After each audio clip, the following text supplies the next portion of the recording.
que j'ai fait partie du tout début de l'aventure de Lydia et de Pumpkin, qui étaient déjà des fintech. Donc c'était un retour finalement en source pour moi de revenir aux fintech. Et j'ai monté du coup Sohan, qui était du coup une startup parisienne et bordelaise, ce qui m'a valu du coup 3 années à Bordeaux. Bonjour et bienvenue sur le podcast Origine. Et aujourd'hui, nous avons l'honneur d'interviewer Nicolas Lemétayer, qui est un serial entrepreneur qui a vendu plusieurs boîtes pour plusieurs millions. Et aujourd'hui, il est le fondateur d'une boîte d'accélération et d'incubation pour des startups dans le domaine de la santé et du sport.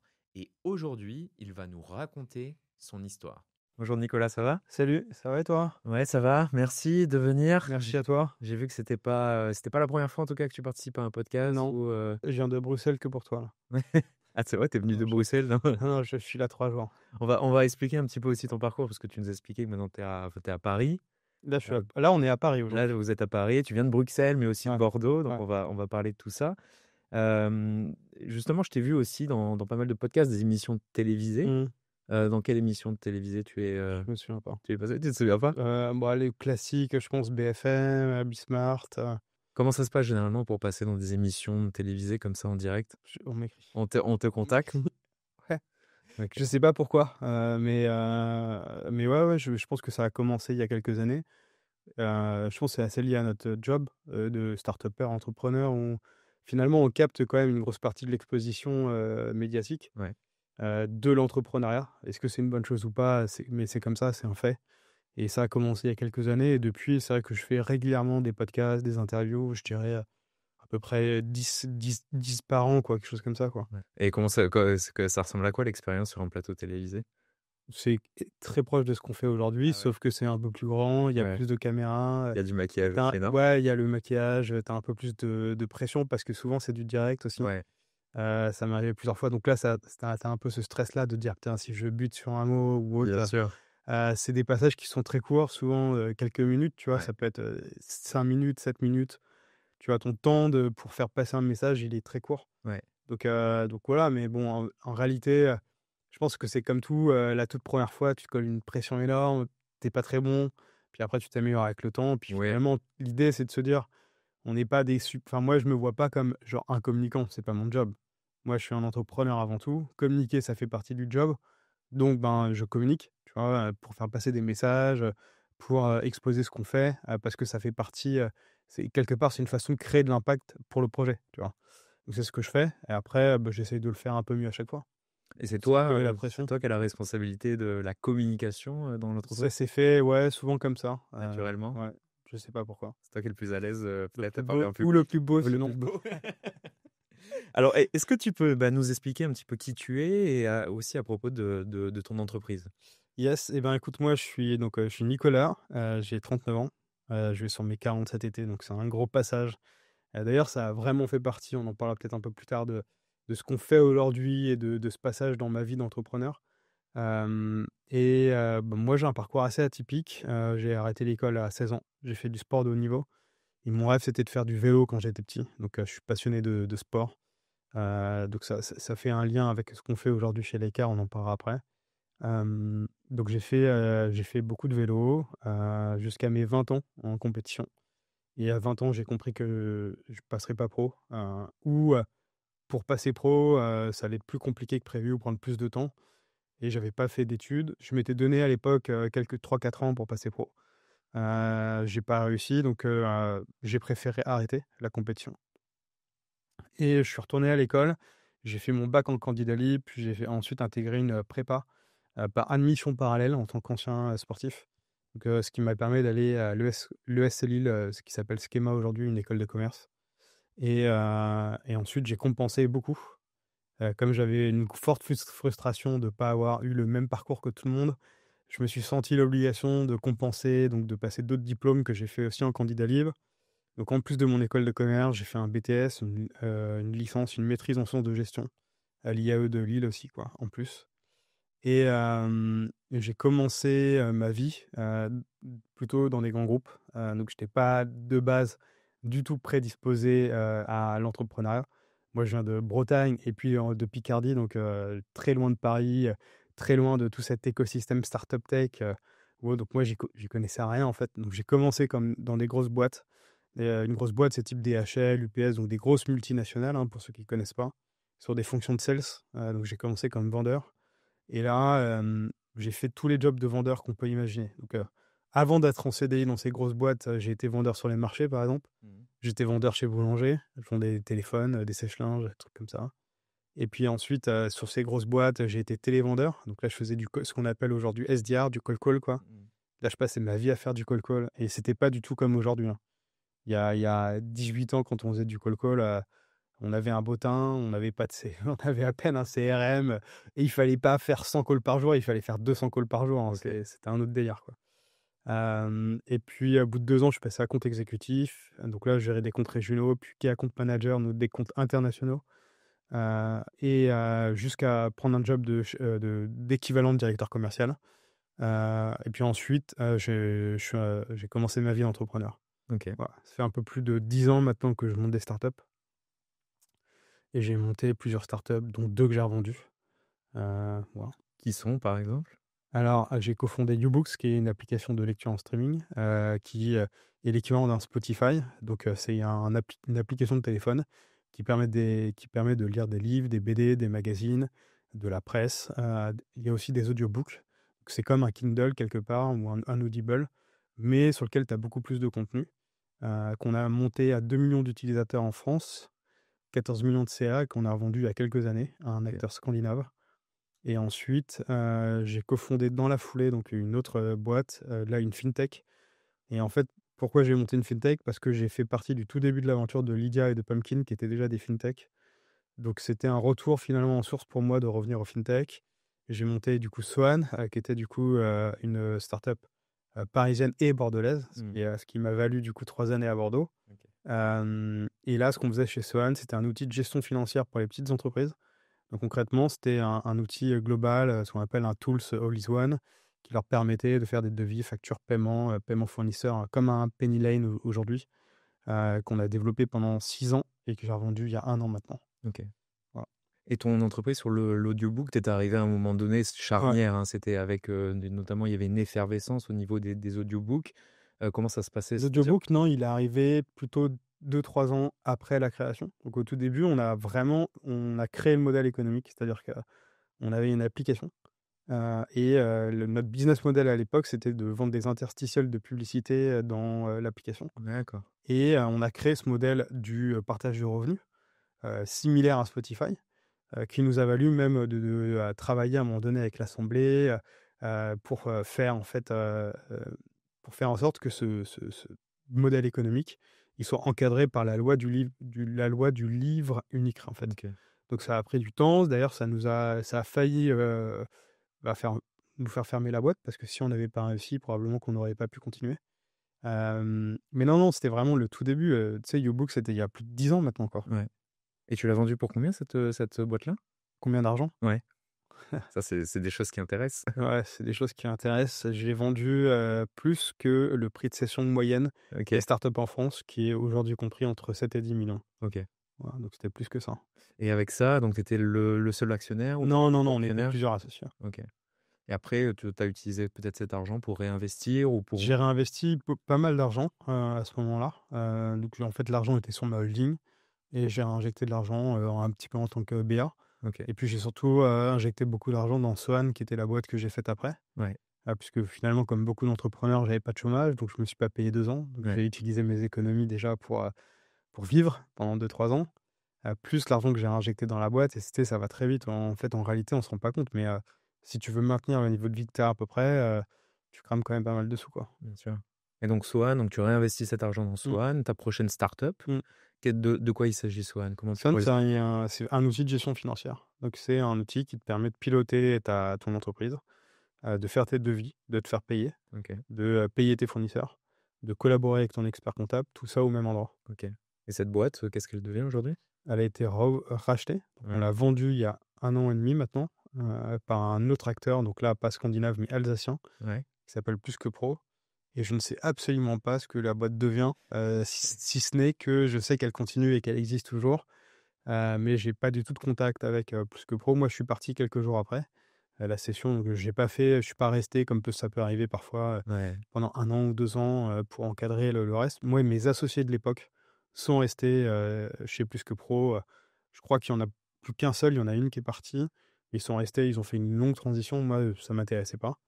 Mais voilà, donc je sais pas ce que la boîte devient. À ma connaissance, l'idée, c'était de consolider, en fait, cet outil pour ajouter, en fait, une fonctionnalité à l'ensemble de la couverture fonctionnelle qui était, offert par Plus que Pro à ses clients et je crois que c'est ce qu'ils font d'ailleurs. Et d'ailleurs, quand tu vends quand tu crées des startups comme ça, tu as toujours l'ambition de pouvoir les vendre et de repartir sur une nouvelle aventure? Non, Ou c'est finalement un hasard ou un alignement de planètes qui fait qu'à un moment donné, tu décides de les vendre? c'est une bonne question. Je monte pas une boîte en me disant que je veux la vendre. Je pense que, est-ce que c'est du hasard, de la chance? Je crois pas non plus au hasard et à la chance. Parce que je crois que ce qu'on appelle l'alignement des planètes, pour moi, c'est juste un résultat de beaucoup de travail. Et ce travail de créer des opportunités, en fait, fait qu'à un moment donné, tu peux avoir une forme ce qu'on appelle d'alignement des planètes et pour certains, ce qui pourrait être considéré comme de la chance, je crois pas que ce soit de la chance. Et après, la vente, pour moi, c'est simplement la finalité, d'un projet. Tu vois? Et encore aujourd'hui, comme je te disais, je vais avoir 40 ans, je me vois pas comme, «Ah, j'ai une idée, je vais la vendre». En revanche, ce qui m'intéresse, c'est plutôt de me dire: «Est-ce que ce qu'on est en train de créer, ça résout un problème? Quel impact on a? Qu'est-ce qu'on apporte à nos clients?» D'avoir une approche très business de ce qu'on fait, donc de se dire: «Bah, voilà, est-ce qu'on fait du revenu, très vite maintenant, plus qu'avant?» On pourra en parler. Moi, j'ai fait partie de cette génération d'entrepreneurs, habitués à lever de l'argent, sans qu'on parle de rentabilité. C'est un fait, on en parle, on commence à en parler maintenant, de se dire que le prisme, il a évolué. Les attentes aujourd'hui sur les startups sont différentes. On est OK pour financer, le développement d'une boîte, mais la rentabilité, elle doit arriver beaucoup plus vite. Tu vois, moi, je le dis assez régulièrement, j'ai passé ma vie à faire des BP, à lever de l'argent, hem, sans être rentable et sans mettre d'horizon de rentabilité. Ouais, C'est-à-dire que ce qu'on finançait à cette époque-là, c'était la croissance ouais. et c'était une façon de travailler parce que tout le monde faisait comme ça. Tu vois? Et ce qui paraît complètement fou aujourd'hui parce qu'on est dans un autre prisme, c'est une autre économie, on le fait différemment. Mais, il y a 10 ans, même 15 ans, les startups, c'était ça Ouais. et heu et c'était OK pour tout le monde, en fait. Parce qu'on créait une valeur différente. On pouvait créer un asset, tu vois? Qui pouvait être un asset achetable pour un acteur à un moment donné. Et donc ça, bah, à un moment donné, c'était aussi une façon de se refaire pour des investisseurs. Tu vois? Tout n'était pas lié au revenu absolu, à la rentabilité. Maintenant, et ben, quelque part, même un acteur qui pouvait, à l'époque, racheter une boîte non rentable, mais qui percevait ça comme un asset pour elle, qui pouvait lui permettre d'aller plus vite, par exemple, sur une brique technologique. Maintenant, même ces grands groupes ne le font plus parce qu'ils ont plus envie d'avoir ce qu'on appelle une poche percée, quoi. Ouais. Donc on est obligé de continuer à être innovant, de faire de la tech et d'être rentable ou proche de la rentabilité, surtout si on veut se faire racheter dans tous les cas. Et quand tu le faisais racheter, est-ce que les actionnaires ou le conseil d'administration te demandaient de rester dans la boîte pour la porter peut-être en tant que gérant ou exécutif ou tu t'en écartais, systématiquement? Bah, concrètement, sur YouBooks, à l'époque, moi, j'étais pas le CEO de YouBooks, donc j'étais associé, cofondateur. Donc, c'est Hélène qui est restée, pendant qui est encore d'ailleurs en poste Ouais. aujourd'hui. Donc, elle devait rester 2 ans et au final, elle est encore aujourd'hui chez le donc Nextory, qui est l'acteur qui avait racheté. Et sur Sohan, moi, j'ai exprimé mon sujet sur Sohan et sur la Ouais. vente de Sohan dans d'autres podcasts, mais voilà, pour le redire ici rapidement, moi, j'étais très fatigué, j'étais cramé de cette expérience. Donc il y avait pas un scénario où je me voyais rester de toute façon. Et même si j'avais dû rester, j'aurais probablement pas été, la bonne personne pour driver le projet parce que j'étais extrêmement fatigué. OK. Donc ça n'avait aucun sens de toute façon que je reste à la tête d'une boîte en étant plus clairvoyant. Est-ce qu'à un moment donné, tu as, en vue de la croissance après la vente de ta boîte, est-ce que tu as, à un moment donné, regretté de les avoir vendus? Non, j'ai pas regretté parce que le regret, ça sert à rien. Ça permet pas d'avancer. Donc jamais regretté. En revanche, j'ai eu des phases un petit peu de comment dire? Comme un mini deuil, de se dire: «Ben, cette Mission? expérience, elle est terminée». Ouais. Ça, c'est différent, tu vois? La toute première fois que YouBooks, ça s'est arrêté, du jour au lendemain, tu plus de mails, Ouais. tu plus sollicité, tu plus de réunions et c'est vrai mais ça se fait vraiment du jour au lendemain. Donc en fait, tu passes d'une vie où tu es hyper sollicité, ton téléphone, sonne tout le temps, tu as 10 000 réunions, tu sais même pas comment faire tenir ça dans une journée, et le lendemain, tu te lèves un matin et en fait, tu te dis: «Ah ouais, je vais aller voir mon mail perso, ah c'est de la pub, OK, c'est quoi ma vie?» tu vois? Et que ça voilà, donc ça c'est et ça a été la même chose chez Sohan où vraiment je le dis, moi j'ai vendu la boîte, Sohan et 5 jours après j'étais parti. Donc il y a pas de temps de transition et du jour au lendemain, tu te retrouves chez toi Ouais, et il y a personne pour t'accompagner. Dans l'esprit des gens, c'est un succès, tu vois? Alors que c'est pas forcément un succès dans ton esprit ouais, et tout le monde te dit: «Waouh, c'est trop bien ce que tu as fait» et toi, tu te retrouves juste déjà que tu es seul à la base en tant que dirigeant et là, tu te retrouves encore plus seul dans cette phase-là, bien sûr. où tu as l'impression que tu peux pas te plaindre ni rien et tu dois juste avancer. Donc c'est pas des regrets, c'est une phase de deuil et comme une rupture, par exemple, Ouais. je pense qu'il faut l'accepter, l l'apprendre. Faut pas non plus dire l'occulter, tu vois? Faut dire: «Je suis dedans, OK, je vais prendre cette phase-là et puis, je vais accepter le temps qui est nécessaire», qui est, je pense, un temps qui dépend de chacune des personnes. De ce que je comprends, c'est que tu crées une start-up, tu as une idée, tu y mets beaucoup d'énergie, tu parlais d'être fatigué. Mmh. Tu décides de la vendre parce elle a un point de maturité, que tu sens que c'est le bon moment de la vendre, mais que quelques jours ou quelques semaines après, tu ressens justement le côté deuil. Tiens, c'était mon bébé et maintenant je suis plus aussi actif qu'avant. Est-ce Mmh. que c'est ce sentiment de deuil justement qui te pousse à recréer une autre entreprise derrière et à créer de la valeur autre part? Je pense pas que c'est le sentiment de deuil. Je pense que le sentiment de deuil, il est normal. À partir du moment où quand tu es entrepreneur, ta charge mentale, elle est constante. C'est pas comme quand tu es collaborateur et que tu rentres chez toi, tu fermes ton ordi et le lendemain, tu relis tes mails. C'est-à-dire qu'en fait, quand tu es entrepreneur, c'est 7 jours sur 7, 24 heures sur 24. Ça, c'est la réalité. Ouais. Parce que la plupart des gens ils se disent: «Ah ouais, mais est-ce qu'ils gagnent beaucoup d'argent?» ou enfin bref, tous les clichés qu'on peut avoir de la vie de l'entrepreneur. Mais être entrepreneur, quand tu as, des salariés, ben, c'est littéralement tous les jours. Même tu es en vacances, tu penses à ta boîte tout le temps. Bien Donc sûr. quand tu as vécu ça pendant 6, 7, 8 ans, 10 ans, déjà, de toute façon, tu es cramé. Tout le monde est cramé, même ceux qui ne le disent pas, ils sont cramés. Hem et donc, bah, oui, quand ça s'arrête, il y a un petit choc. Moi, c'est pas ça qui me pousse à entreprendre. Ce qui me pousse à entreprendre, c'est que je suis un entrepreneur, que j'aime entreprendre. Je me verrais pas faire autre chose de ma vie parce que, je suis quelqu'un d'ultra curieux. Dès que je parle avec des personnes, ça m'intéresse de comprendre c'est quoi leur problème et quand, j'ai X personnes qui m'ont parlé plusieurs fois d'un même problème, je me dis: «Ah, il y a peut-être une idée là, il y a peut-être Ouais. un truc à faire» et d'un coup, en fait, j'ai mon cerveau, tu vois? Rien que d'en parler, je pense que ça se voit. J'ai mon cerveau qui se met en route et je me dis: «Mais comment je peux faire un truc? Est-ce que je peux le faire ou pas?» et en fait, c'est mon mode de fonctionnement et c'est comme ça, c'est que j'ai un cerveau qui est tout le temps en train de marcher, tout le temps, tout le temps, tout le temps et il s'arrêtera jamais, quoi. Ouais. Ouais, c'est la curiosité qui pousse la Ouais, plupart c'est des plus la entrepreneurs, hein. curiosité, ouais. Ouais, plus la curiosité, je pense. Avec une volonté aussi de peut-être d'indépendance, financière. Est-ce que c'était quelles sont tes valeurs toi en tant qu'entrepreneur? Qu'est-ce qui te pousse justement à te lever le matin? Et justement parce que je raisonne avec toi, hein, c'est-à-dire que je sais que tu sois en vacances avec ta famille, à Noël, dans le train pour venir à Paris, tu penses tout le temps à ta boîte. Mmh. Et c'est vraiment difficile de faire parfois la part des choses entre la vie familiale, la vie privée et l'entrepreneur. Quelles sont tes valeurs toi, dans l'entrepreneuriat? Bah, déjà, mes valeurs aujourd'hui sont pas celles que j'ai eues il y a 5 ans ou celles que j'ai eues il y a 10 ans. Elles évoluent avec le temps Bien sûr. parce qu'on est drivé de façon différente. Tu vois, aujourd'hui, comme je te le disais, ça fait 3 fois que je le dis, mais je vais avoir 40 ans. 40 ans, ça fait bizarre pour un mec. Je me dis: «Waouh, putain, je vais avoir 40 ans, c'est chaud». Je suis plus drivé par la même chose. Aujourd'hui, ce qui me drive, c'est d'entreprendre avec des personnes avec qui j'aime collaborer. C'est-à-dire que moi, je suis pas un entrepreneur solo, quoi. Toutes les boîtes que j'ai montées, il y avait beaucoup d'associés et depuis 15 ans, si je prends, entre les boîtes que j'ai cofondées, les boîtes où j'ai été cofondateur, mais plutôt dormant, les boîtes dans lesquelles j'ai été, business angel, j'ai énormément d'associés. Moi, ce que j'aime, c'est le groupe, c'est collaborer. Donc ce qui compte pour moi, c'est, de collaborer, d'avoir des associés avec qui j'ai envie de discuter, avec qui j'ai envie de refaire le monde et avec qui, voilà, je prends du plaisir à faire tout ça. OK. Ça, c'est vraiment le premier truc, donc un truc très exigeant, mais bienveillant à la fois, quoi.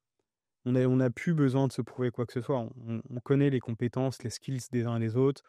On sait les trucs relous, des uns et des autres et on se connaît depuis suffisamment d'années pour l'accepter ou pas Donc moi, je travaille qu'avec des gens que je connais depuis très longtemps.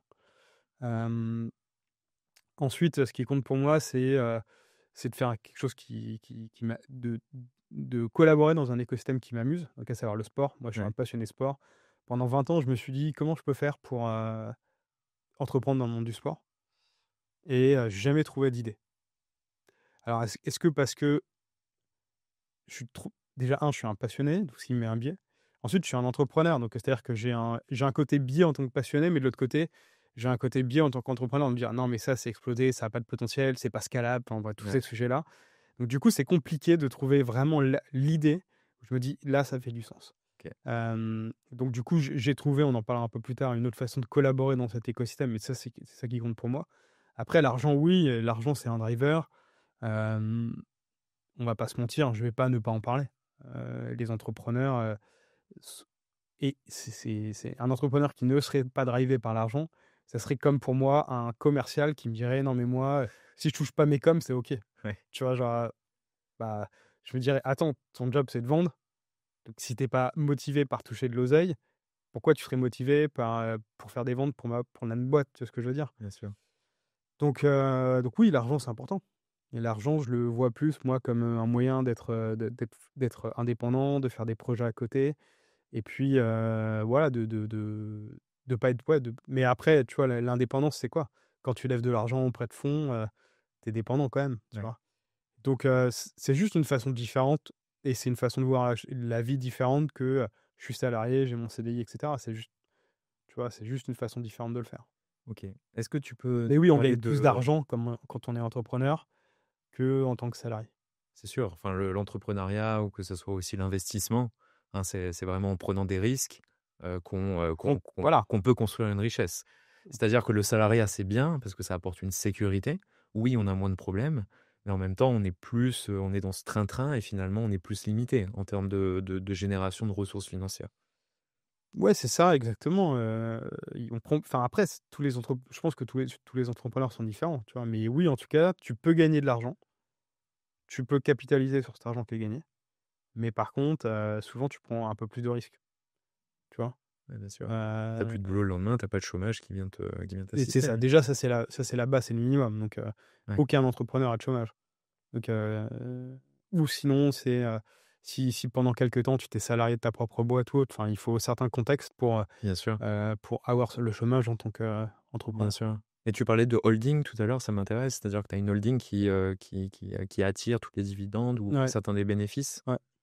Et cette holding, tu la détiens, toi, personnellement ou tu la partages avec, Non, c'est ma holding, détenue à 100. OK, Donc enfin pas une SASU quoi, ouais, autrement dit et c'est cette holding qui encapsule du coup, tous les titres que j'ai d'actions dans toutes les boîtes que je peux avoir. ouais, Que ce soit, ben, voilà, dès que je cofonde une boîte, dès que je prends des participations et donc du coup l'argent il revient ensuite sur la holding et c'est cette holding qui réinvestit OK, et c'est aussi avec cette holding que je preste et que je me verse du revenu OK, en tant que mandataire social, en fait. OK.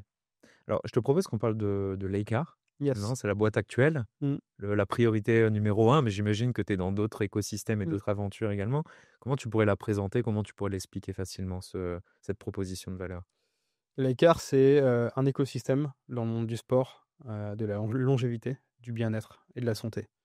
Donc c'est quoi un écosystème? C'est une approche globale où on va accompagner, des startups dans cet écosystème à cranter. Quand je dis cranter, c'est, aller chercher leur 1er million d'euros, se structurer, se normaliser, soit pour lever de l'argent ou pour se revendre. Donc ça, c'est un accompagnement. Donc on a créé ce qu'on appelle un accélérateur qui dure 3 mois et là, vraiment, c'est vraiment quelque chose de très structuré et normalisé. Ensuite, on accompagne aussi ces mêmes entrepreneurs sous la forme de management de transition, ou autre, d'expertise qu'on va venir apporter, de type, part-time. Ça, c'est un modèle plus agence et le troisième pilier de ce qu'on fait chez Lycar, c'est qu'on investit dans les boîtes. Donc là, on a un véhicule d'investissement, qu'on a syndiqué avec d'autres business angels et on investit directement, nous, Lycar, dans des startups. Quand je dis startup, ça peut être aussi entreprise digitale, c'est pas que startup, hein. Mais globalement, ça reste qu'on aime on a une prédisposition aux produits innovants de par notre parcours. Mais on regarde aussi des produits hardware de plus en plus, parce que dans l'industrie du sport, il y a aussi beaucoup de hardware. Et quand je pense écosystème, et tu vas le comprendre, c'est que pourquoi hardware, software ou autre, c'est que ce qu'on veut, c'est créer un portefeuille dans lequel on va pouvoir favoriser soit le buy and build entre startups, ou maximiser la probabilité de créer un groupe, ou maximiser les exits aussi, quoi. Donc dans cet écosystème, il y a différents types de startups dans une verticalité qui est très proche, c'est-à-dire le sport, la santé, le bien-être. La réalité, c'est que nous, ce qu'on veut, c'est investir dans des boîtes qui ont une thèse finale qui est de se dire comment est-ce que l'humain va vivre en bonne santé. Et donc en fait, aujourd'hui, il y a un fait, c'est que il y a de plus en plus de personnes sur Terre qui vivent de plus en plus âgées. Sauf que, il y a ce qu'on appelle un écart entre le moment où tu meurs et le moment où ta santé commence à se dégrader, pardon. Et donc en fait, on considère que, tu vois, en Europe, on meurt à 85 ans et la santé commence à se dégrader vers 60-65 ans. Donc c'est-à-dire que tu as 20 ans, tu imagines le bridge, hein. Donc tu as 20 ans où, ta santé se dégrade jusqu'au moment où tu meurs. L'enjeu en fait ce qu'on appelle la longévité, le wellness, donc le bien-être, la health tech et cetera, c'est de se dire comment est-ce qu'on permet à l'humain de pouvoir vivre le plus longtemps possible en bonne santé pour réduire cet écart de 20 ans où finalement ta santé se dégrade, tu es de moins en moins bien jusqu'au moment où tu meurs, tu vois? Donc nous, c'est ça qui nous intéresse dans cet écosystème et en fait, je parle de sport parce que le sport est une composante pour mieux vivre, être en bonne santé, être moins gros, avoir moins de problèmes cardiovasculaires ou autres. Mais la nutrition en fait partie, l'hydratation, le sommeil, la santé mentale. De la même manière, on se rend compte de plus en plus que le stress, ça peut avoir des impacts, et cetera, tu vois? Donc nous, c'est dans cet écosystème qu'on veut avoir de l'impact. OK. Et pourquoi tu as choisi cette verticale justement qui est le sport, la santé, la longévité? Passionné par le sport depuis tout petit, comme je te disais. Ouais. J'ai toujours fait beaucoup de sport, je m'intéresse énormément, à ça. Ma pratique du sport, elle a toujours été très intense. Moi, quand j'étais au top du moment où je faisais de la compète, je faisais 20 heures de sport par semaine. OK. Et même quand j'ai arrêté le sport, donc tu vois, je dis entre parenthèses, j'ai arrêté le sport, j'ai toujours fait au moins 10 à 12 heures de sport par semaine. OK. Ce qui est nettement plus que, tu vois? Donc j'ai jamais arrêté, en fait. Quand je dis arrêté, c'est que j'ai arrêté la compétition. Mais forcément, du coup, je vais avoir 40 ans, donc je fais de plus en plus ça.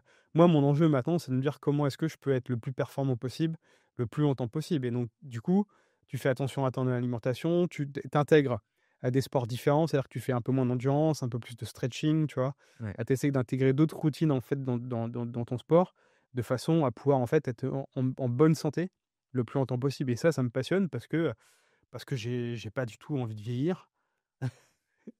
Et que si je dois vieillir, ce qui est inéluctable, je veux pouvoir le faire, en restant, le plus beau possible, comme on se disait au tout début du podcast.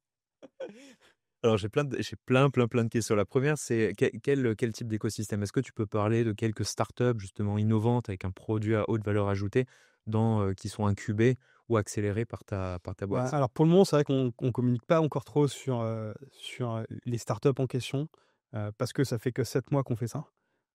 Et donc on est en train d'accélérer, en ce moment de façon concomitante 3 startups OK. et on en a accéléré 7 depuis le début. Donc on est vraiment, au tout début. Mais ce que je peux te dire, c'est qu'il y a des startups dans la santé, donc notamment une startup qui, permet, en faisant un scan de ton œil, de pouvoir définir ton niveau de stress. OK. Et donc en fonction de ce niveau de stress, de pouvoir te forger des recommandations, Bien sûr. pour, te coucher plus tôt ou autre. Ouais. Ça, c'est une technologie, qui existe déjà, qui est fait par l'ancien patron de l'INSEP, tu vois, typiquement. On a, accéléré une boîte qui avait développé un hardware dans la mobilité dans le sport. Donc concrètement, c'est un équivalent de roller électrique qui permet en gros de, d'aller rouler en fait sur la montagne l'été et de reproduire l'expérience que tu peux avoir dans le ski. OK. Donc c'est vraiment un moyen, tu vois, à travers un peu un esprit ludique, de faire venir les gens en sport, notamment sur la montagne l'été. On a, une boîte dans le textile aussi qui s'adresse, au marché de ce qu'on appelle du commuteur. Donc les commuteurs, c'est les gens qui se déplacent pour faire, travail, maison et cetera. OK. Voilà, donc on a pas mal de boîtes, en ce moment et hem et on essaye en fait, comme je te le disais, à chaque fois de créer des liens, un petit peu, entre toutes ces entreprises. Ouais.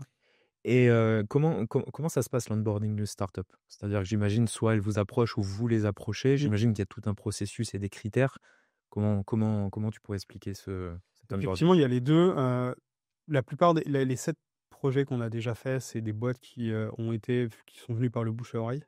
Après, moi, je commence aussi à regarder, à spotter des boîtes, et puis naturellement, je prends contact sur LinkedIn et je dis: «Bah, voilà ce qu'on fait, Ouais. est-ce que tu veux qu'on se parle?» C'est de toute façon, pour moi, c'est super important d'être en communication constante avec, des CEO parce que ça me permet aussi d'avoir une vision globale de l'écosystème.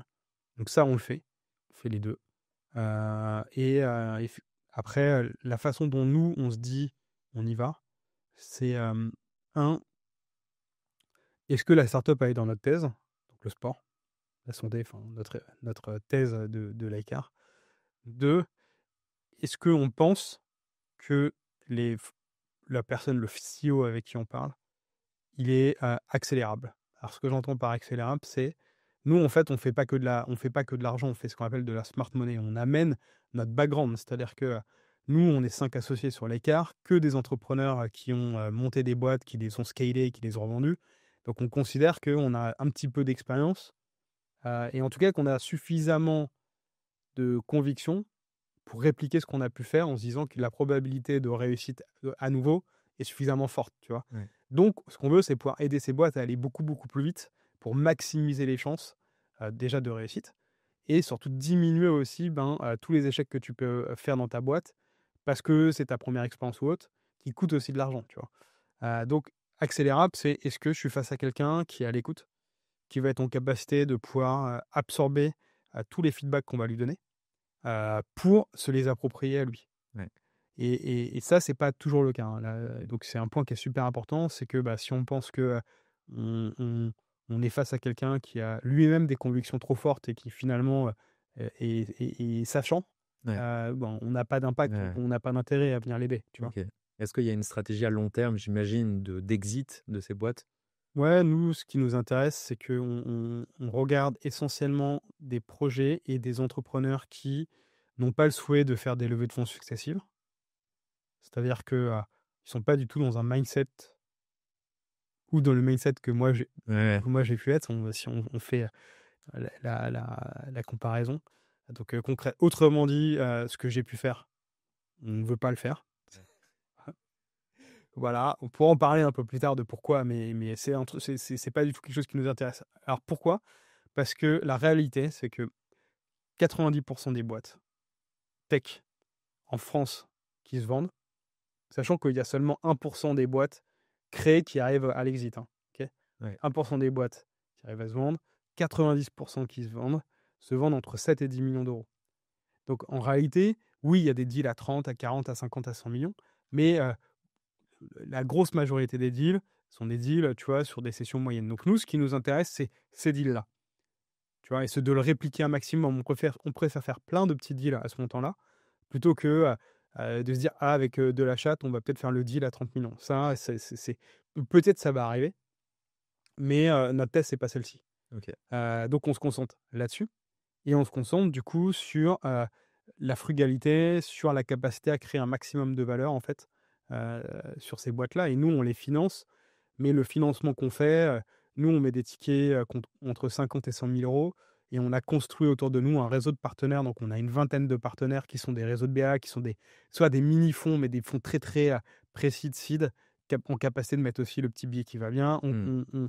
On est plutôt sur des tours de table maximum à 300 000 €, sur des levées du coup autour de, entre 900 000 et 1 200 000 de pré-money, tu vois? De valorisation pré-money et nous, on considère que ça, c'est l'argent qui va te permettre d'amener ta boîte là où tu veux l'amener, OK. tu vois? Et ensuite, on va vraiment essayer de faire infuser chez l'entrepreneur le fait de se dire: «Il faut un maximum, aller vers le break-even le plus tôt possible», tu vois?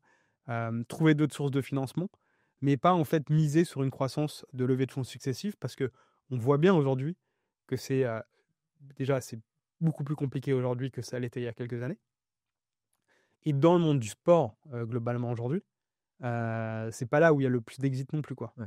Tu vois? Avec les montants les plus élevés, quoi. Est-ce que tu parlais de donc vous êtes vous-même les investisseurs, vous Ouais, avez des partenaires qui viennent aussi investir en seed, ouais. précise et cetera. Est-ce que vous avez aussi cette proposition, à l'instar de Anthony Bourbon avec le Blast Club, où vous faites rentrer des investisseurs privés avec des tickets qui sont peut-être inférieurs, mais qui Mmh permet mh. par un effet de réseau et de volume, de créer des Bah, investissements plus conséquents?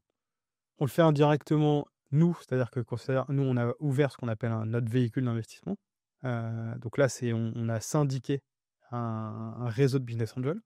Et en fait, c'est cet argent-là que nous, on déploie. Et ensuite, comme je te disais, on a un réseau de partenaires. Donc, on a aujourd'hui à peu près une vingtaine de partenaires qui sont en capacité de faire le tour de table avec nous, Ouais. de manière en fait à ce que l'entrepreneur, il n'ait pas à courir après l'argent. Ouais. Nous, ce qu'on veut, c'est on rentre dans la boîte, on l'accompagne, on se forge des convictions. Si on est convaincu, on est en capacité d'investir et on est en capacité de syndiquer le tour de table rapidement, de façon à ce que l'entrepreneur ne passe pas 6 mois à lever 300 000 euros. Ouais. En un mois, ça peut être fait. Donc ça, c'est aussi quelque chose qu'on va essayer de lui apporter pour qu'il soit concentré sur le business. L'entrepreneur, tu vois, trop souvent, et moi le premier, j'ai fait une dizaine de levées de fonds sur mes 10 années d'entrepreneur, et ça a toujours été long et fatigant. Tu as dû en faire aussi, tu sais que c'est long, ça prend jusqu'à 6 mois parfois, quoi. Donc en fait, et pendant ce temps-là, tu essayes tant bien que mal de gérer l'opérationnel et ta levée.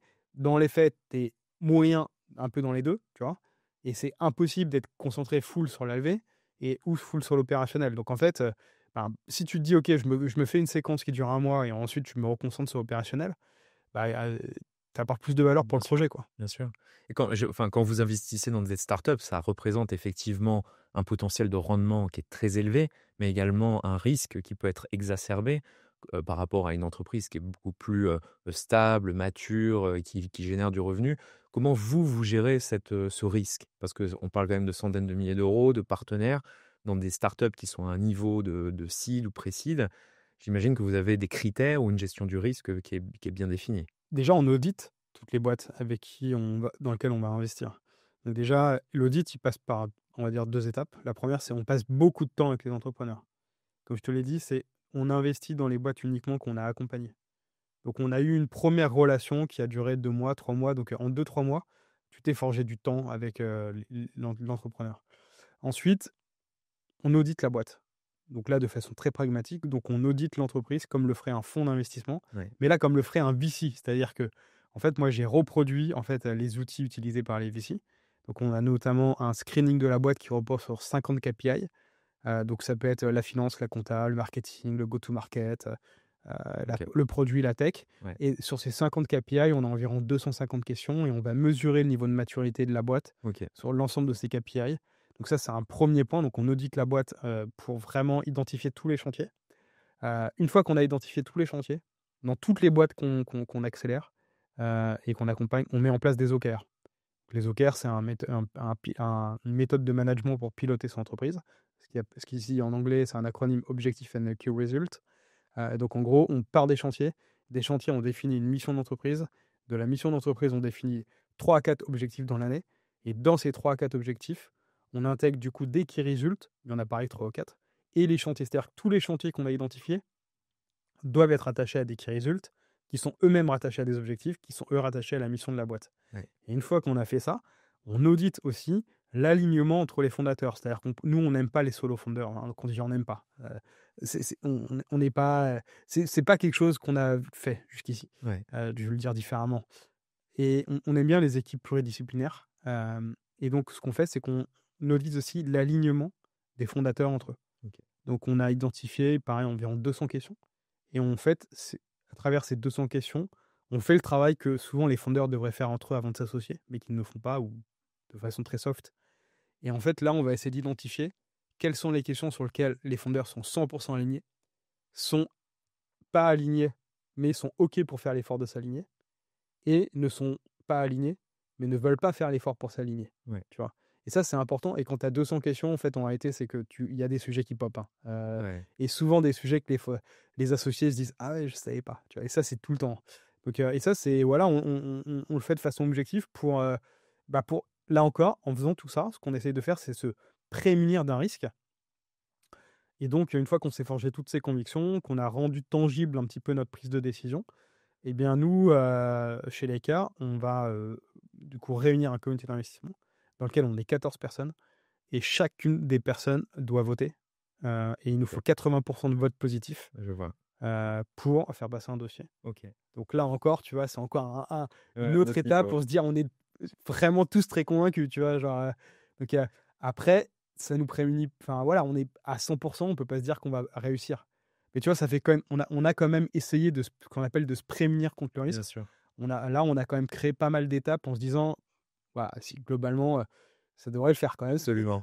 Et donc vous avez cette verticale qui est le sport, la longévité. Est-ce qu'au niveau de la technologie et des croisements de valeurs, si je puis dire, l'expliquer comme ça, est-ce que vous avez tendance à prioriser des technologies qui sont disruptives, c'est-à-dire l'intelligence artificielle, le IoT, Mmh on mh. parlait de blockchain aussi au début. Est-ce que ce sont des vecteurs qui sont intéressants pour votre incubateur aujourd'hui? Franchement, on regarde tout, on s'interdit rien, on est curieux, on va chercher à comprendre et tu vois? Et ensuite, si encore une fois, si on a la thèse, si on a le fit et qu'on a fait les audits, tu vois? C'est comme ça, en fait, qu'on prend notre décision. Donc, Bien sûr. vraiment, on n'a pas il y a pas de sujet où je vais dire, non de suite. Hem, J'essaye d'être le plus ouvert possible en me disant: «Faut pas que je passe à côté d'un truc, peut-être que, j'aurais peut-être pas compris». Je voudrais parler justement de la longévité, c'est un sujet qui m'intéresse énormément et aujourd'hui notamment, alors on en parle depuis des dizaines d'années, ce qu'on appelle peut-être le biohack aussi d'une Mmh. certaine manière. Maintenant, il y a un avocat, enfin un advocate, un ambassadeur qui est Brian Johnson, j'imagine que tu dois le connaître. Il a fait un Pas de personnellement. non, non, non, mais j'imagine que tu vois un petit peu ce qui voilà, ancien entrepreneur qui a revendu sa boîte, qui investit des millions de dollars par an justement pour réduire, pas réduire son âge ou l'inverser, mais en tout cas réduire son processus de vieillissement. Est-ce que tu as un avis justement sur ces biohackers, sur ce phénomène de biohacking aujourd'hui? Et je vais en profiter également pour poser davantage de questions aussi sur la cryogénisation. Peut-être qu'on pourra en parler. En plus. J'imagine que tu as dû t'en intéresser également. Alors sur les biohackers, moi je les vois comme des influenceurs et dans le sens où ils mettent tu vois, ils mettent en avant ce qu'ils font, tu vois? Comme de plus en plus d'entrepreneurs, je me souviens plus du terme en anglais, mais qui est: «Je documente en public, Oui, oui. la façon de créer ma boîte». Enfin bref, tout ce qui se touche autour de cette façon de se mettre en scène. Je suis Je suis assez, partagé, on va dire, pour le dire de façon polie. Ouais. C'est pas ma came. C'est pas ma came. Heu, je trouve que c'est bien de faire des feedbacks et d'ailleurs, moi, je suis le 1er, tu vois? Là, on est sur un podcast, j'essaie de partager des choses, hem, mais j'essaye plutôt de me dire: «OK, si ça peut être un moyen pour d'autres personnes de développer une envie d'entreprendre ou de dépasser une croyance, limitante, qui c'est de se dire: "Ah putain, c'est pas pour moi" ou autre", bah, tu vois? Ça me fait kiffer parce que, tu vois, typiquement, moi, à la base, j'avais zéro diplôme et j'ai pu faire tout ce que j'ai fait et j'ai pu, obtenir mon master d'une grande école et je viens de que dalle. J'ai pas des parents, friqués qui m'ont payé tout ça. Moi, je crois à ça, tu vois? Je crois à la méritocratie. Ouais. Donc je suis pas fan de tout ça, de ces gens qui se mettent en scène là-dessus. Après, en revanche, Sur le fond, enfin, la sur le la fond forme, je sur le comprends, mais sur le fond, justement, qu'est-ce que tu ouais, penses de sur le fond, écoute, tu vois, je pense il y a de plus en plus d'analyses, de comités scientifiques, qui expriment des points de vue sur ces sujets. Hem, donc on est encore au tout début, en fait, en réalité. Est-ce qu'on a suffisamment de retours? Tu vois, sur typiquement la personne dont tu me parlais tout à l'heure, est-ce qu'on a suffisamment de retours sur, l'impact concret que ça peut avoir sur sa santé dans les 10 prochaines années? Tu vois, ça reste, hypothétique, tu vois? Donc pour le moment, il semblerait qu'il a réussi à inverser, tu vois, notamment sur sa peau, le fait qu'il puisse vieillir, tu vois? ouais. Mais quel impact ça peut réellement avoir sur d'autres fonctions dans ton corps ou autre? Moi, je sais pas. Donc je pense que c'est comme tout, en fait. Dans la vie, je pense qu'il faut, c'est un peu comme une chaise. Il y a pas de chaise avec un seul pied. Tu vois ce que je veux dire? Ouais. Elle a 4 chaises. Tu vois, 4 Capté. pieds, pardon, la chaise. Tu vois ce que je veux dire? En fait, c'est un subtil équilibre entre tout, quoi. Bien sûr. Et je crois pas, lui, il est très dans l'excès d'une partie. Oui, oui, Peut-être que ça marche et même si ça marche, est-ce que c'est fait pour tout le monde? ça c'est sûr. Tu vois? Je suis pas certain, tu vois? Je pense que la plupart des gens, ils sont pas en capacité de se mettre, de façon excessive sur une seule chose, tu vois? Les gens sont plus nuancés d'une manière générale. Bien sûr. Moi, ce qui m'impressionne chez lui, c'est la discipline qu'il arrive à mettre en jeu. Je suis d'accord qu'il y a une vraie mise en scène, il y a un vrai marketing derrière pour vendre aussi des produits, hein, qu'il vend sur son site internet, des bouteilles d'huile d'olive à 10-15 $ par exemple.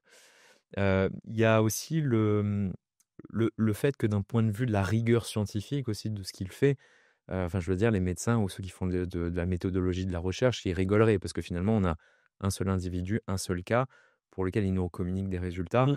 Finalement, ces techniques, il faudrait les mettre à grande échelle sur des tests qui sont randomisés à l'aveugle pour pouvoir voir s'il y a vraiment des bénéfices derrière.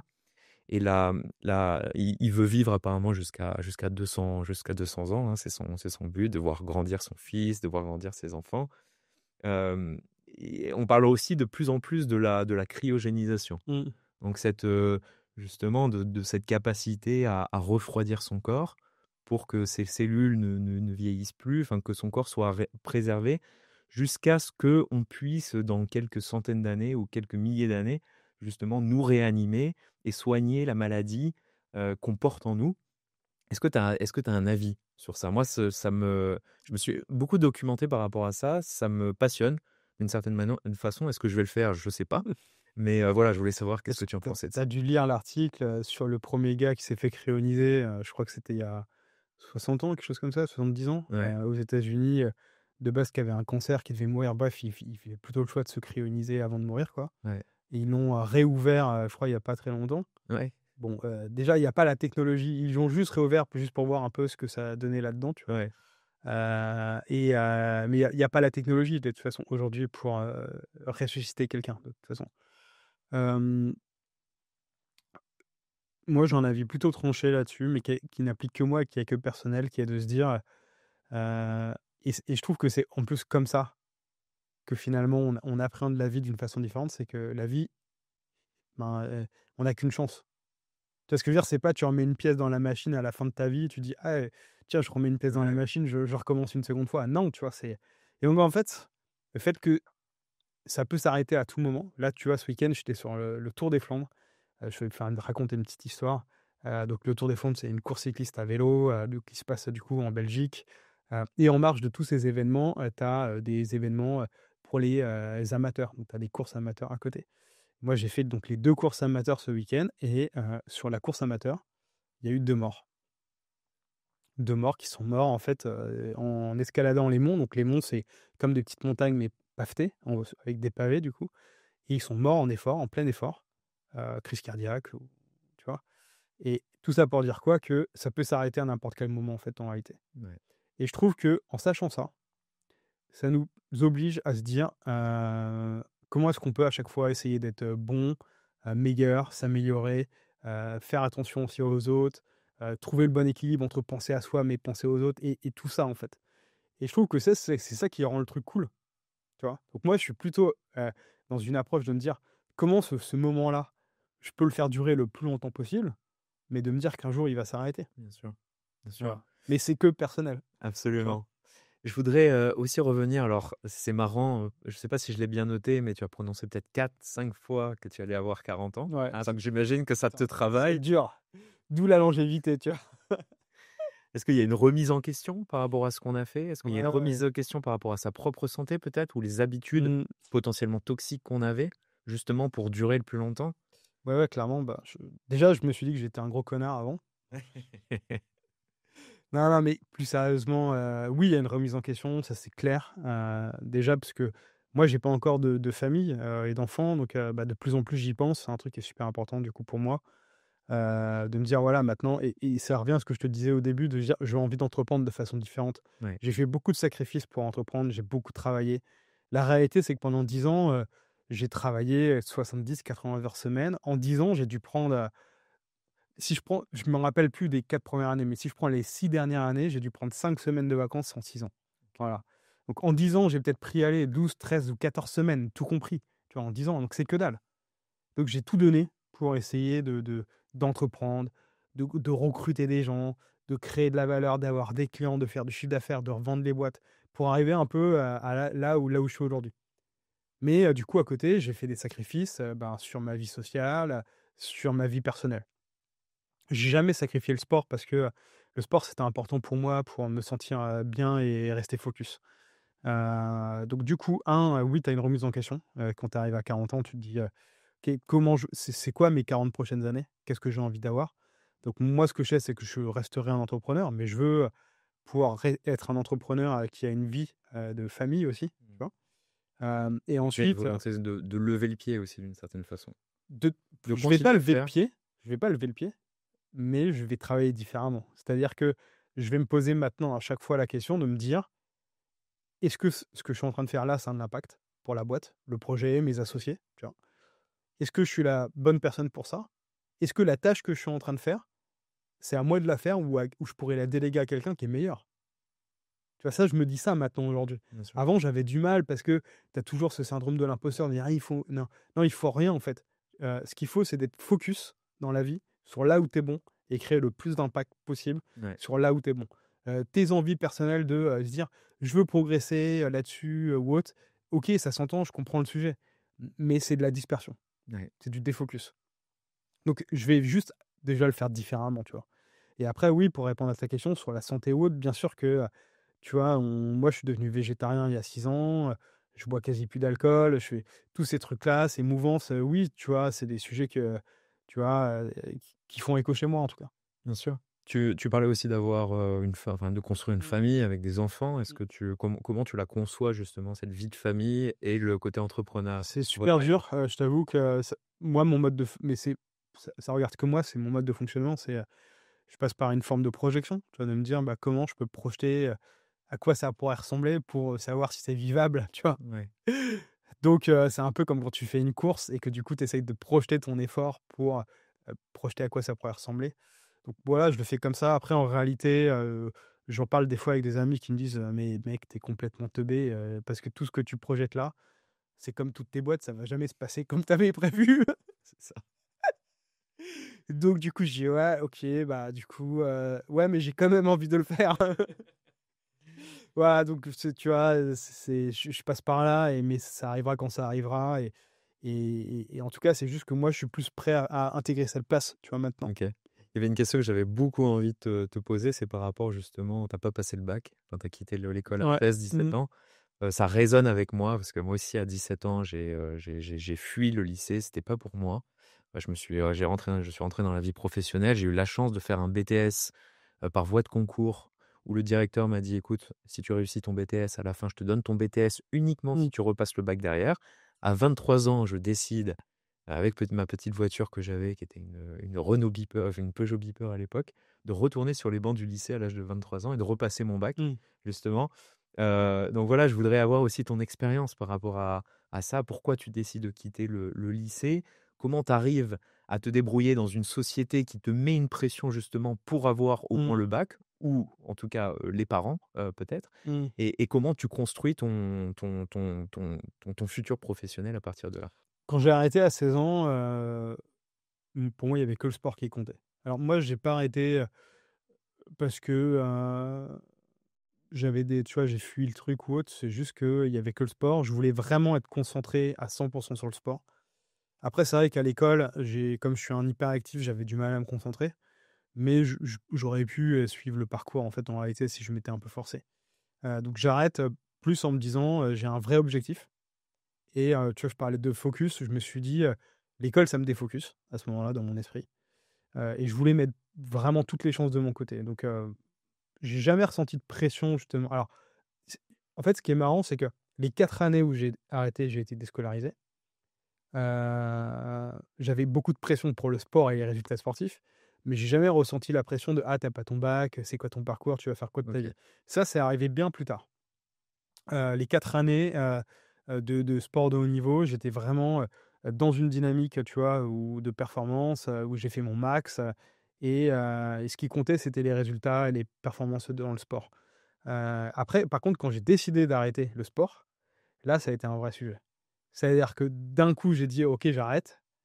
Alors ça a été bon, déjà, ça a été pour beaucoup de personnes qui m'entouraient de, «Mec, tu peux pas arrêter, qu'est-ce que tu vas faire? Tu rien, tu te rends compte, tu sais rien faire d'autre».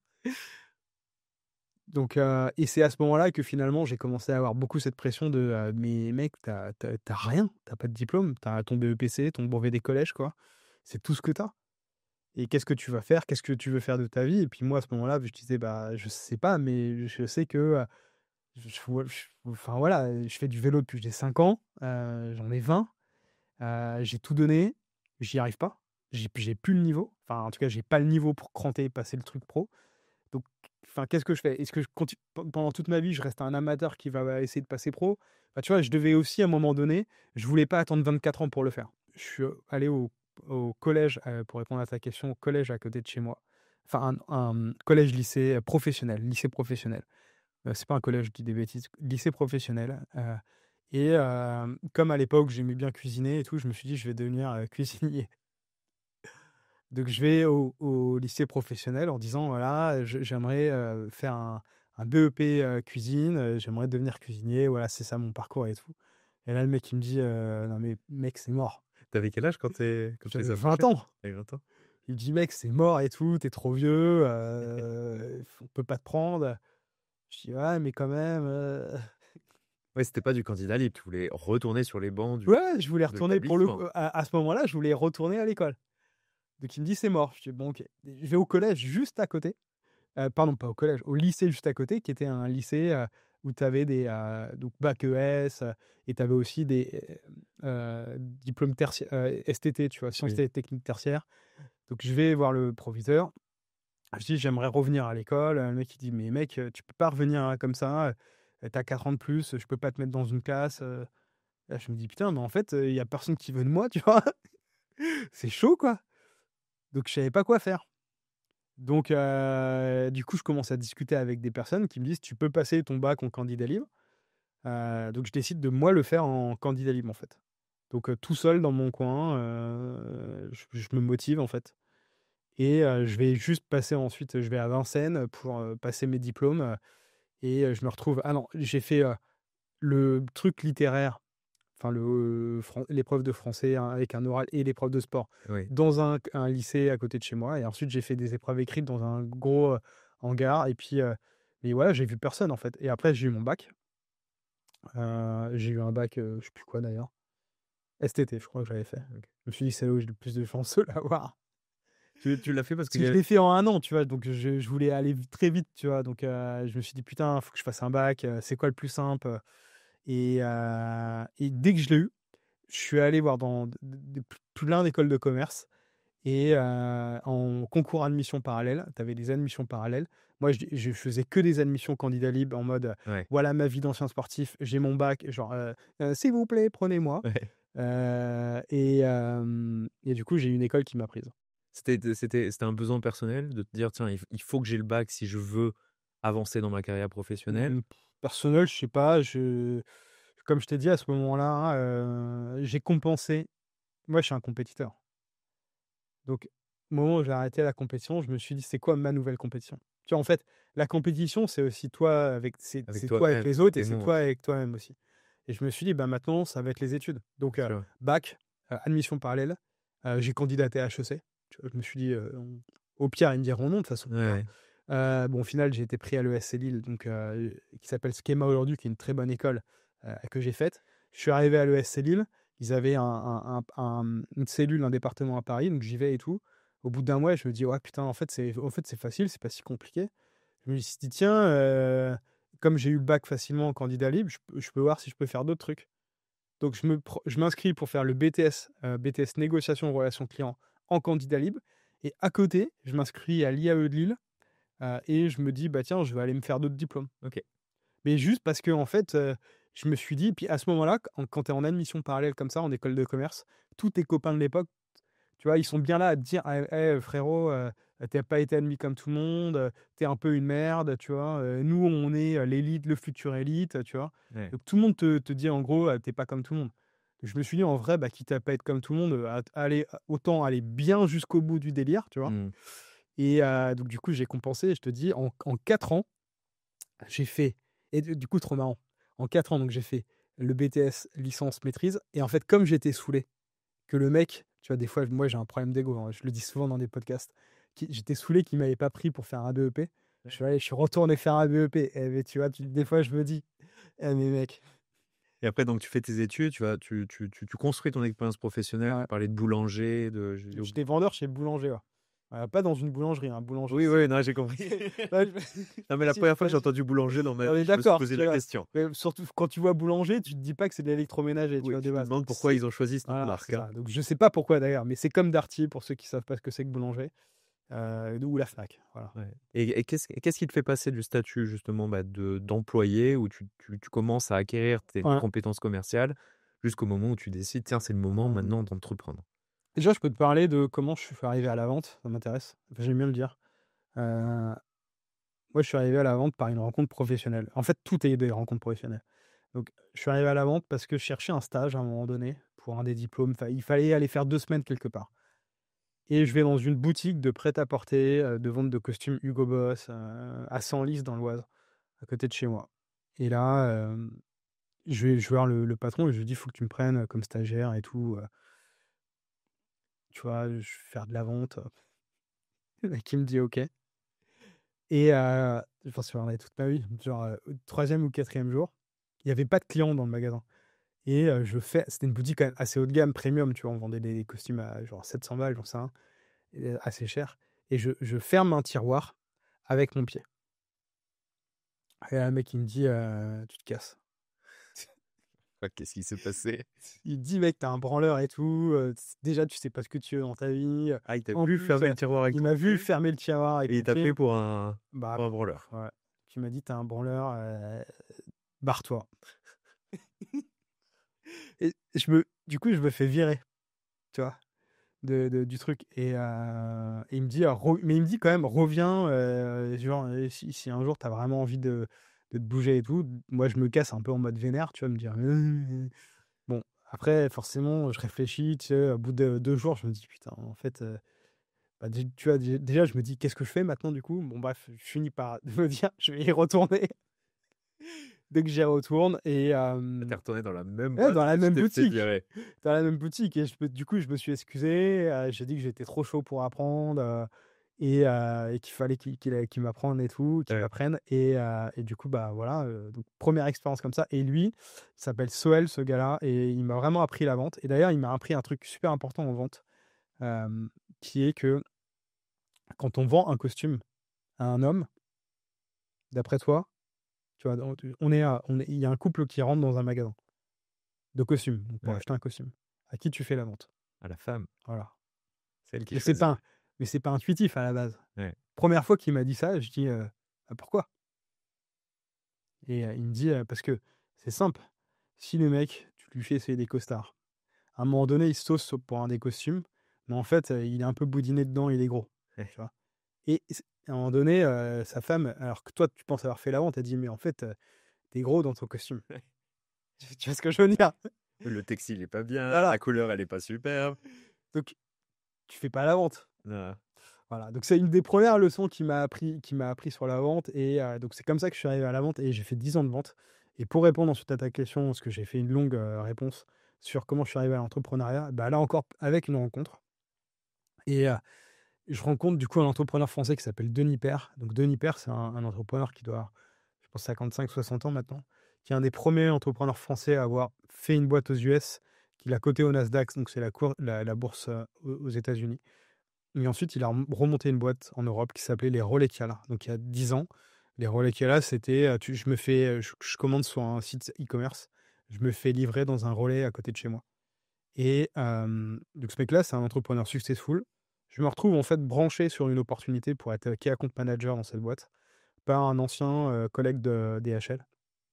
Et donc la veille, je me documente sur lui, je vois tout plein d'interviews justement sur BFM, on en parlait, je me fais: «Waouh, trop chaud». Le lendemain matin, je le vois, donc là, déjà, il m'impressionne trop parce que moi, je suis petit, je fais 1,70 m et lui, il fait genre à 2 mètres. 2 mètres en costume, je fais: «Waouh, il est chaud, quoi». Et là, à un moment donné, je me souviens sur l'entretien, je sais pas pourquoi, je me souviens juste d'une question sur l'entretien, il me dit: «Toi, tu joues au poker?» Et moi, je me souviens de ma réponse où je me suis dit: «Bah non, pourquoi?» Tu vois? Et le truc s'arrête là, tu vois?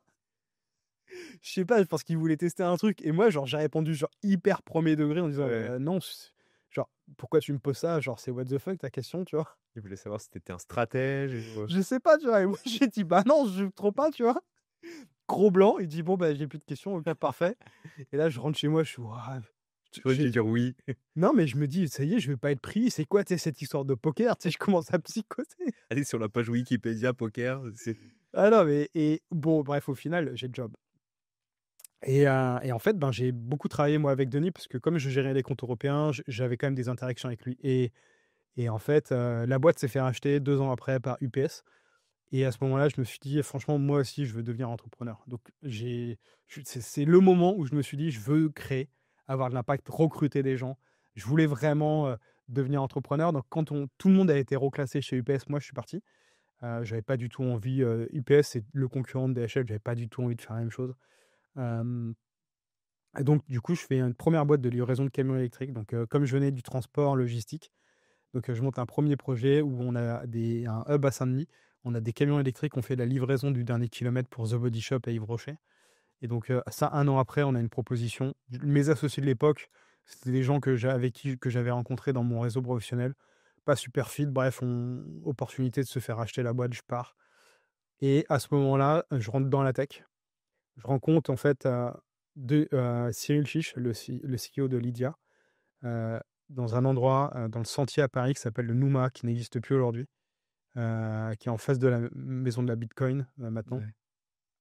qui était un endroit il y a 10 ans, tous les start-upers étaient et je le rencontre et en fait, moi, je me retrouve à aller dans cet endroit pour que on avait beaucoup de clients dans le Sentier, je découvre l'endroit, je le trouve cool. Je me retrouve en fait à aller dans le Nouma plus parce que je trouve l'endroit cool. À ce moment-là, je connais rien au monde des startups, de la tech, de tout ça. Et je rencontre Cyril qui cherche quelqu'un pour, mettre en place une stratégie go-to-market pro, parce qu'à l'époque, Lydia, c'était vraiment que consumer, particulier, Mmh. applicatif et il voulait quelqu'un, pour structurer une approche business plus B2B. Moi, je faisais que du key account management grand compte, donc là, B2B et donc je me retrouve du coup à aller chez Lydia et c'est à ce moment-là que je découvre la tech, heu, les startups, les levées de fonds, Excellent. et voilà, c'est comme ça que je suis arrivé dans la tech. Super, super. Écoute Nicolas, on est à la fin de cette interview. Merci beaucoup d'être venu, de parcours super intéressant. Est-ce que tu as une dernière remarque ou une conclusion Bah, pour ma cet épisode? conclusion, c'est si vous êtes un entrepreneur dans le sport, dans la santé, la longévité, voilà et avec une envie de passer à une étape supérieure qui recherche ou de l'accompagnement ou du financement, vous pouvez me contacter sur LinkedIn. Voilà, c'est le moment pour nous. On est vraiment en ce moment, on est dédié et vraiment concentré à développer l'iCard dans cet écosystème. Super, merci. Merci pour ton invitation.